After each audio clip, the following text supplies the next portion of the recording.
Je suis italien, j'ai travaillé en France depuis une vingtaine d'années et en suivant un parcours assez étriqué qui a toujours mêlé la psychanalyse et la philosophie.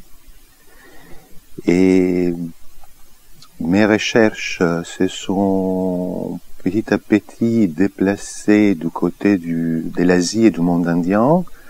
J'ai fait un livre, je dirige une publication collective en 2011, qui était la première publication en langue française sur la psychanalyse en Inde.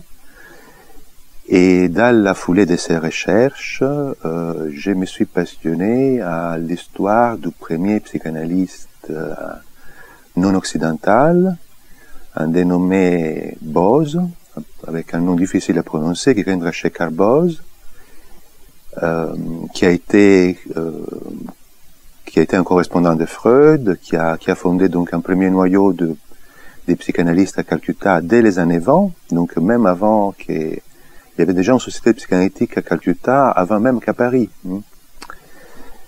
Et donc je me suis passionné à cette figure, j'ai fait des recherches d'archives à Calcutta à plusieurs reprises, un peu infructueuses malheureusement, et donc finalement je me suis résigné au fait qu'il fallait écrire sans le support de beaucoup de matériaux d'archives, mais plutôt voilà, il fallait lui tirer les portraits avec les moyens que j'avais à disposition. Donc maintenant, c'est ça qui m'a amené à l'Institut d'études avancées de Nantes, où je savais qu'il y avait un tropisme indien, il y avait eu parmi les anciens résidents, Ashish Nandi, qui est une figure très importante dans les études culturelles et dans la psychanalyse indienne.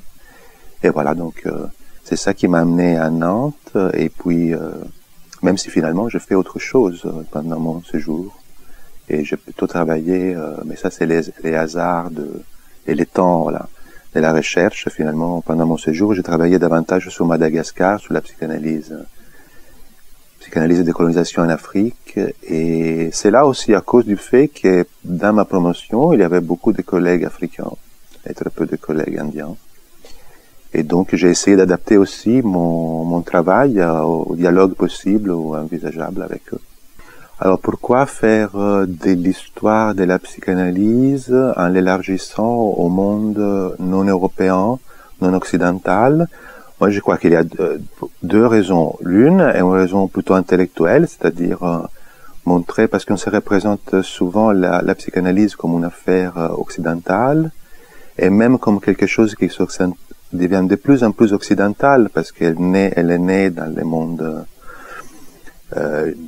juif d'Europe centrale, à Vienne, etc. Et puis avec les nazifascismes, il se déplace de plus en plus vers l'Ouest, vers la Grande-Bretagne, les États-Unis, elle adopte la langue anglaise. Donc on se représente souvent l'histoire de la psychanalyse comme un mouvement vers l'Ouest.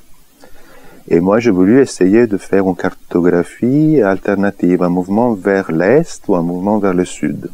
Donc les rapports à la psychanalyse en Asie ou la psychanalyse la psychanalyse en Afrique, à l'époque de la décolonisation. Et puis, il y a une raison plus actuelle, plus politique peut-être, qui est celle au moment où nous avons affaire aussi en tant que cliniciens de plus en plus avec les malaises des gens, des populations venant du Sud. Nous avons besoin d'ouvrir de construire des passerelles entre un savoir plus ou moins canonique, clinique et psychanalytique, et des mondes culturels, des séquences historiques qui les dépassent. Autrement, voilà, toute rencontre devient impossible.